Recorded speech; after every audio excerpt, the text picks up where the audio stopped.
Until 8:30, this is Breakfast with Steve Mills and Basil Zempilas. Good morning. Well, there's been plenty of discussion in Run for a Reason. It's been around for a few years now. People run for a variety of reasons, and, there's different courses, etc. This one's a beauty. It's about a fellow by the name of Sean Miller, and Sean wants to be the first person in the country to run a full 42-kilometre marathon, totally blindfolded. That will happen later in the year in the City to Surf. So as part of that, he's going to try out with Run for a Reason on Sunday.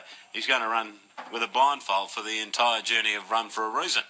And then he's going to get involved with the Swan River Run as well, and he's going to run blind in that. So what possesses a man to actually wear a blindfold? Running's bad enough, but to close your eyes like that, he must have a reason. Good morning to you, Sean. Good morning. Now, tell us a bit about your background first up. Are you an elite runner? Oh, definitely not an elite runner, no. Running's purely my hobby, and I can't do many things, but one thing I can do is run, I suppose. Okay, so you want to run a marathon blindfolded. What's your motivation to do that? Yeah, my motivation is purely my brother. He is in the UK and he is registered blind, but I really, really want to buy and sponsor a guide dog. And I found out that one dog costs $30,000. They get no government funding whatsoever. And I wanted to do something for somebody here that's in my brother's position. So I thought I'd set the target. So your brother's daughter has also got the condition that your brother has, and she's going blind as well? That's right, yeah. My brother's registered blind and she's been diagnosed with the same hereditary disease of the eyes, and she will be blind. She's in her mid-20s now, and she'll be blind in about 10 years' time. Right, we were talking about this the other day, weren't we, Basil? What would it be like actually running first up? And we both decided that would be pretty average.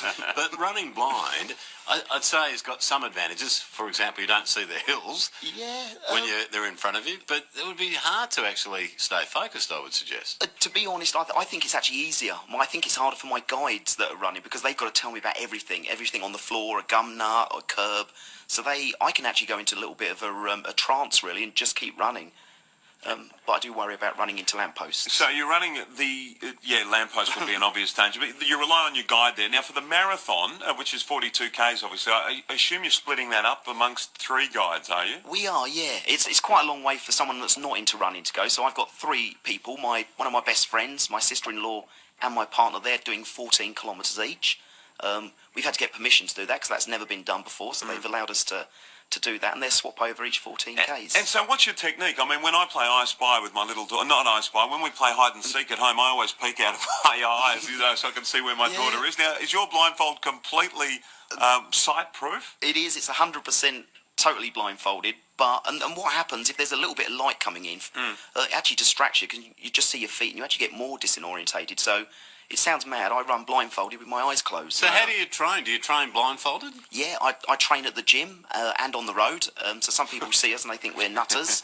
But at the gym, yeah, that's always an experience. So when you're training at the gym blindfolded, I gather you're on a running machine, are you? That's right, yeah. And I was saying earlier on that I was running not long ago, and I actually thought I was a little bit more out of breath.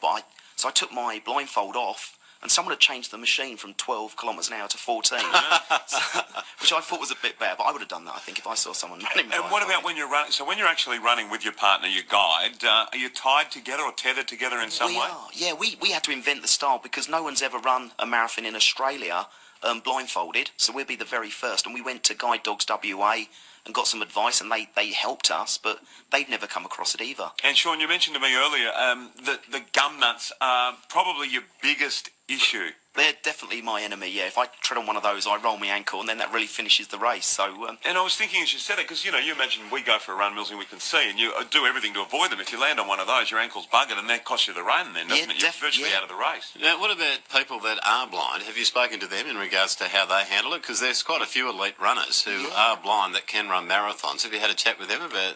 I've been liaising, there's a guy called Jeremy McClure who's just qualifying for the Olympics at the moment. He's #1 in the world, but he actually comes from Australia. He's totally blind and he's a triathlete and lives here in Perth. What advice has he given you? Look, he's just so positive. He's a positive speaker, and he just gives me advice on just keeping focused because he's been born blind. What does your brother say? When you rang him up and said, hey mate, because of you, because you mean a lot to me and because I know what you've been through, I'm doing this. What did he say to you? Yeah, He said the obvious. He said, firstly, you're a nutter, but then but he's extremely proud. He can't run, and so he's just proud of what I'm doing, and he's glad that we built this awareness up. It's a great effort. If people would like to donate, as we said, $30,000 is how much? Did you know it cost that much to train up a guide dog? It's expensive, isn't it? Yeah, one dog's $30,000. Yeah, which is fantastic. That's a great cause. Everyone's looking for a reason to run, and you've got yours. It's the Blindfolded. Blindfolded, so ED on the end of blindfold, blindfoldedrunner.com, and they can have a look at your video and also contribute that way. That's exactly right, yes. We've been doing really well. We're at about $10,000 at the moment. We're going to have a fundraiser in a few weeks' time. We know that'll push us more than halfway. And then really we're on hopefully it's like doing a marathon really. We'll be at the half marathon point. Well, we'll be 6pm. I've got a drink station on Riverside Drive down pretty well in line with Victoria Avenue, so you won't see us, but we'll yell at you as you're running by. No, I won't see you, but if you shout out, I'll hold my hand up. Hey, Sean, good on you. Well done. Good luck in getting to that 42 kilometres, because I think just doing that with sight is half an effort, but to do it blindfolded, and that's a lot of trust you have to put in people, so good luck to you. Thank you very much. What time are you hoping to do for the marathon?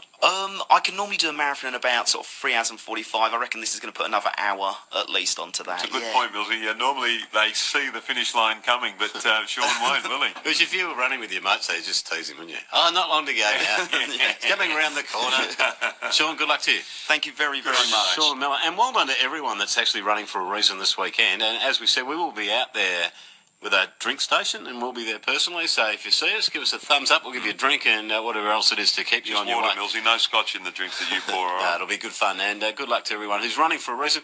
And I'm sure that's just an example of Sean and everyone that's running on the weekends, obviously doing it for different reasons. But if that relates to you, then help him out and support him to get one of those dogs for someone who